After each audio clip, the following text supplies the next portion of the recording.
नमस्कार विद्यार्थी मित्रांनो, मी विजय पाटोळे साहेब, प्राध्यापक स्वामी सहजानंद भारती BEd कॉलेज श्रामपूर. आज विद्यार्थी मित्रांनो आपल्याला BEd सेकंड इयरमधील कोर्स क्रमांक 204 गायडन्स अँड काउन्सिलिंग यामधील युनिट नंबर 1 मधील शेवटचा point 1.5 role of school in guidance म्हणजे शाळेतील मार्गदर्शनातील जी भूमिका आहे ती या विषयी आपल्याला पाहायचं आहे. चला तर पाहूया. यामध्ये पहा, role of school in guidance. आपल्याला माहीत आहे विद्यार्थी मित्रांनो की शाळांमध्ये किंवा महाविद्यालयांमध्ये आपल्याला वेगवेगळ्या प्रकारच्या माहितींचं संकलन आणि वितरण आपल्याला होत असतं. मग विद्यार्थ्यांच्या बाबत माहिती असू द्या, शाळेच्या बाबतीतील माहिती असू द्या, भौतिक सुविधा असू द्या किंवा विद्यार्थ्याची परिपूर्ण माहिती असू द्या, तरी ह्या शाळेमधून आपल्याला सर्वंकष माहिती प्राप्त करता येते.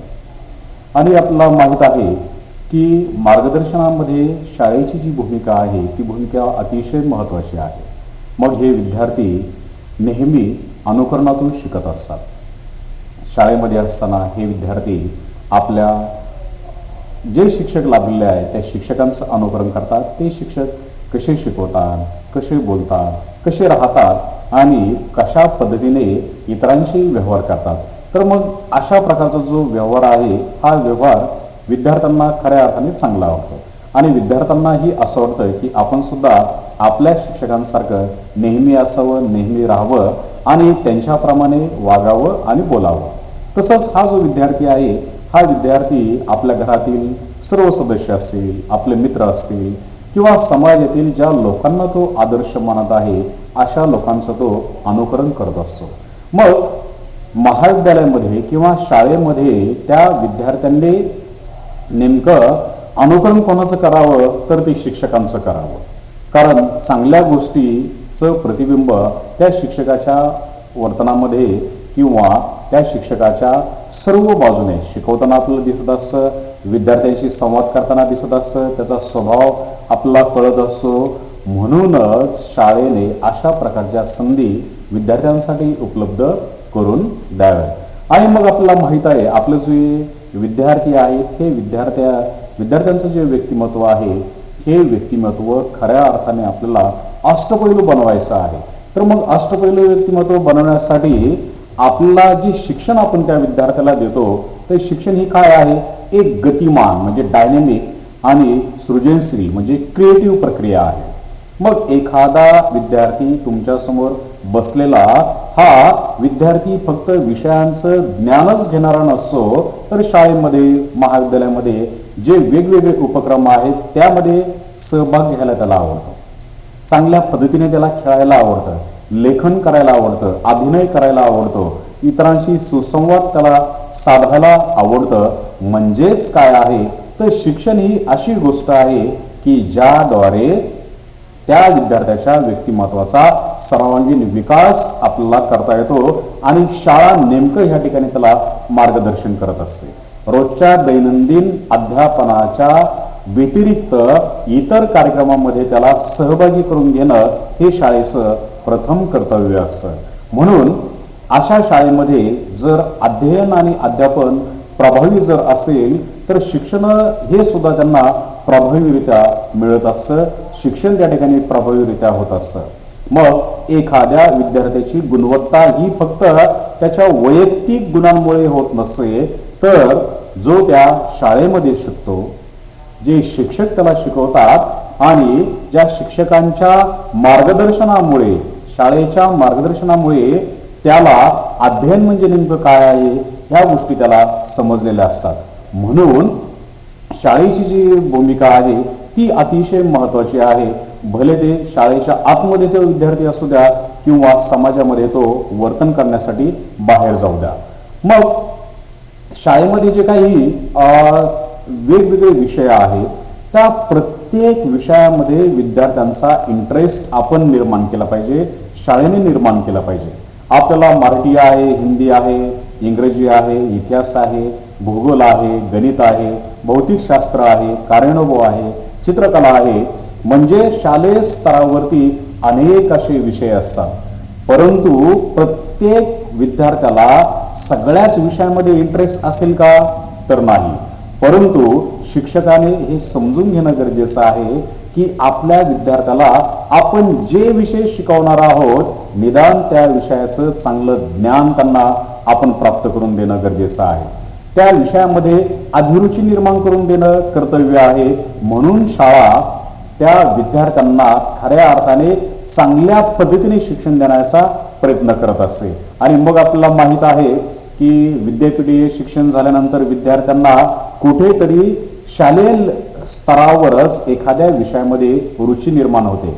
मग चित्रकला असू द्या किंवा एखादा गणितासारखा विषय असू द्या, इंग्रजीसारखा विषय असू द्या, तो विषय जेवढ्या प्रभावीरित्या शिक्षकांकडून शिकवला जातो तेवढा प्रभाव त्या विद्यार्थ्यांच्या मनामध्ये पडत असतो. म्हणून शाळेचे हे कर्तव्य आहे किंवा शाळा हे नेहमी मार्गदर्शन करत असते की तुम्ही सर्व विषयामध्ये इंटरेस्ट ठेवा. त्यानंतर दुसरं असं मार्गदर्शन शाळा करते ते म्हणजे पालक सभांचे आयोजन केलं जातं. आज प्रत्येक शाळेमध्ये विद्यार्थी किंवा पालक शिक्षक संघ त्या ठिकाणी कार्यरत आहे. मग याद्वारे काय उद्देश आहे तर पहा, सर्वप्रथम असा उद्देश आहे की संबंधित विद्यार्थ्याचं कुटुंब आपल्या शाळेशी जोडलं गेलं पाहिजे. आणि मग आपल्या शाळेमध्ये येणारा एखाद्या कुटुंबातील मुलगा आहे, मुलगी आहे, तर त्याचं कौटुंबिक वातावरण कसं आहे, व्यावसायिक पार्श्वभूमी नेमकं काय आहे, आई वडील हे शिक्षित आहेत की अशिक्षित आहेत, दुसऱ्या ठिकाणी मोलमजुरी करत आहेत की स्वतःचा बिझनेस आहे किंवा शेती ते करत आहे. आणि ज्या वेळेस अशा पद्धतीने आपण ह्या सर्व पालकांना आपल्या शाळेमध्ये बोलवतो तर त्यावेळेस आपल्याला त्या संबंधित पाल्याची शैक्षणिक प्रगती त्यांना सांगता येते. त्याला काही मानसिक प्रॉब्लेम असतील तर त्यावर आपल्याला उपाय सुचवता येतात. काही शारीरिक त्याला समस्या असतील तर त्याला मार्गदर्शन केलं जातं. कधी कधी असेही पालक असतात की त्यांना शाळा किंवा शिक्षण यामध्ये इंटरेस्ट राहत नाही.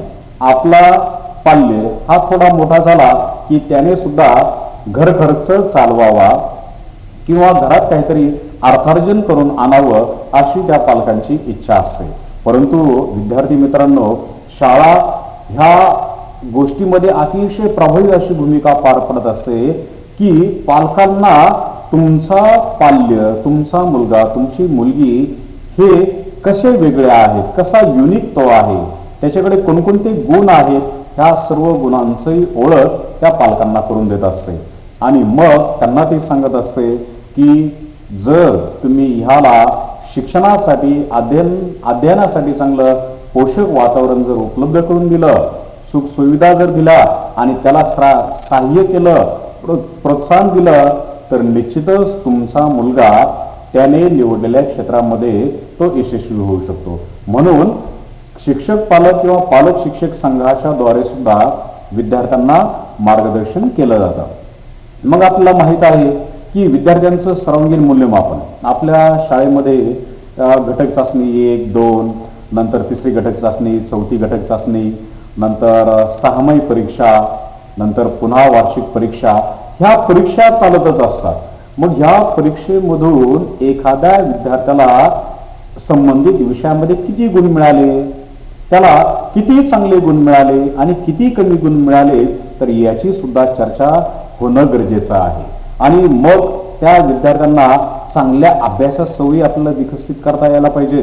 त्या विद्यार्थ्याचं सर्वांगीण विकास आपला त्या ठिकाणी झाला पाहिजे. इव्हॅल्युएशन करत असताना तो मुलगा नेमकं कोणत्या लेवलचा आहे, म्हणजे उत्तम आहे, साधारण आहे किंवा बरा आहे.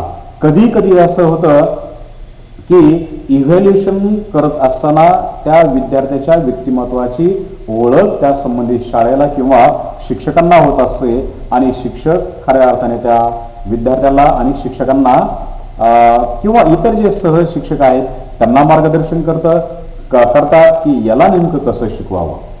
पालकांना ते मार्गदर्शन करतात की याला कोणत्या गोष्टींची गरज आहे आणि तुम्ही जर त्याला सहाय्य केलं निश्चितच तो शैक्षणिक मूल्यमापनामध्ये सुद्धा उत्तम प्रगती करेल. तसेच समस्याग्रस्त विद्यार्थ्यांची माहिती जतन करून ठेवणं आपल्या शाळेमध्ये अनेक असे विद्यार्थी असतात की त्या विद्यार्थ्यांना अनेक समस्या असतात। मग कोणाला शारीरिक समस्या, मानसिक समस्या आहेत, कोणाला लेखनाच्या समस्या आहेत, कोणाला समायोजनाच्या समस्या आहेत, काही विद्यार्थ्यांना घरच्या समस्यांचा विचार येतो, ते चिंता करतात, दुःखी होतात, कोणामध्ये मिसळत नाहीत। मग अशा विद्यार्थ्यांना शोधायचं काम शिक्षकाचं आहे, शाळेचं आहे। आणि मग आपल्या शाळेमध्ये असे किती विद्यार्थी समस्याग्रस्त आहेत यांची नोंद जर ठेवली तर उत्तम आपल्याला अध्यापन पद्धतीमध्ये बदल करता येईल, मूल्यमापनामध्ये बदल करता येईल। आणि अशा विद्यार्थ्यांना एखादा जो समुपदेशक आहे त्या समुपदेशकाकडे आपल्याला घेऊन जाता येईल, त्याच्यावर काही औषधोपचार आपल्याला करता येतील, जेणेकरून निरोगी मन त्या विद्यार्थ्याचं राहील आणि त्याला अध्ययनामध्ये चांगल्या प्रकारे रुची प्राप्त होईल। मग दुसरं एक महत्त्वाचं जबाबदारी किंवा काम आहे ते म्हणजे शाळेचं विद्यार्थ्यांच्या घर आणि परिसर यांना भेटी द्यायच्या आहेत। पहा, आपले शिक्षक जर आपल्या घरी आले तर आपल्याला फार आनंद होतो। त्या शाळेमध्ये एवढे विद्यार्थी असतात आणि त्या विद्यार्थ्यांमधून संबंधित शिक्षक आपल्या घरी येतात, आपली आस्थेने चौकशी करतात, आईवडिलांशी व्यवस्थित बोलतात। त्यानंतर आपल्याला म्हणजे विद्यार्थ्याला नेमकं काय समस्या आहे, त्याची प्रगती कशी आहे, त्याचं शाळेतील वातावरण वर्तणूक कशी आहे, इतर मित्रांशी तो कसा वागतो आहे, गृहकार्य तो कंप्लीट करत आहे की नाही, त्याला शिक्षणाच्या व्यतिरिक्त कोणत्या क्षेत्रामध्ये इंटरेस्ट आहे, ह्या सर्व गोष्टी जर शिक्षक त्या विद्यार्थ्यांच्या घरी गेले तर निश्चितच त्या विद्यार्थ्याला सुद्धा एक आंतरिक प्रेरणा मिळतात आणि आपण कोणीतरी आहोत, आपली सुद्धा या ठिकाणी दखल घेतली जाते, ही फिलिंग त्याच्या मनामध्ये निर्माण होते आणि तो विद्यार्थी चांगल्या पद्धतीने अतिशय आनंदाने आणि चैतन्याने त्या शाळेमध्ये अध्ययनाचं काम करत असतो आणि आपलं व्यक्तिमत्व प्रत्यक्षपणे आणि अप्रत्यक्षपणे घडवण्यासाठी सतत प्रयत्नशील असतो। म्हणून शाळेने सुद्धा त्या विद्यार्थ्याच्या आवडीनिवडी नेमकं काय काय आहे, त्याचे छंद काय आहे, त्याचा स्वभाव कसा आहे, त्याच्या इच्छा नेमकं काय आहे। आता पहा, म्हणजे एकच व्यक्ती आहे पण त्या व्यक्तीच्या भावभावना ह्या वेगवेगळ्या आहेत। कधी तो आनंदी आहे, कधी शांत आहे, कधी रागावलेला आहे, कधी तो गोंधळात आहे आणि कधी तो आक्रमक आहे। मग आपल्या शाळेतील विद्यार्थी सुद्धा अशा स्वभावाचे असतात। मग हे जे विद्यार्थी आहेत ह्या विद्यार्थ्यांना खऱ्या अर्थाने त्यांचा छंद जोपासण्यासाठी आपण त्यांना मदत करायची। त्यांचे जे स्वभाव आहेत हे स्वभाव असे का बनलेले आहेत त्यांचा विचार करायचा आहे। स्वभावामध्ये काहीतरी आपल्याला बदल घडवून आणण्यासाठी त्या विद्यार्थ्यांना शालेय सहशालेय कार्यक्रमामध्ये त्यांना सक्रिय करायचं आहे, त्यांना एंगेज करून ठेवायचं आहे, जेणेकरून त्या विद्यार्थ्यांच्या सर्वांगीण विकास होण्यामध्ये मदत होईल। आणि मग कधी कधी विद्यार्थ्यांच्या ज्या अभ्यास सवयी आहेत ह्या अभ्यास सवयी आपल्याला कशा विकसित कराव्यात तर पहा, यामध्ये गुड स्टडी हॅबिट्स आपण असं म्हटलेलं आहे।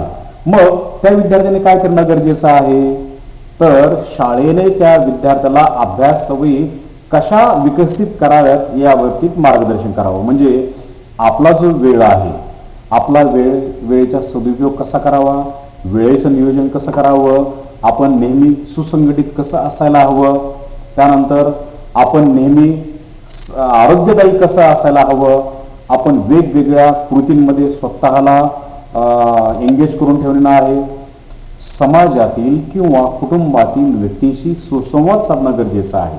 वर्गामध्ये ज्या वेळेस आपल्याला बोलण्याची संधी मिळेल त्यावेळेस त्याने बोललं सुद्धा पाहिजे आणि सदा त्याने प्रेरित असायला पाहिजे।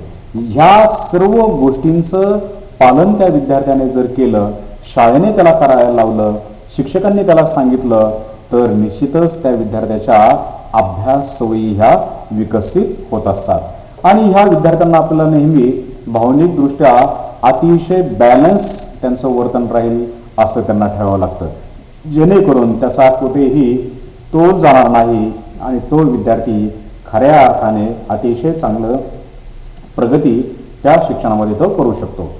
आता दुसरं महत्त्वाचं मार्गदर्शनाचं काम आहे शाळेचं किंवा शिक्षकाचं की विद्यार्थ्यांच्या सुप्त गुणांचा शोध घेऊन त्यांच्या आविष्कारांची संधी द्यायची आहे.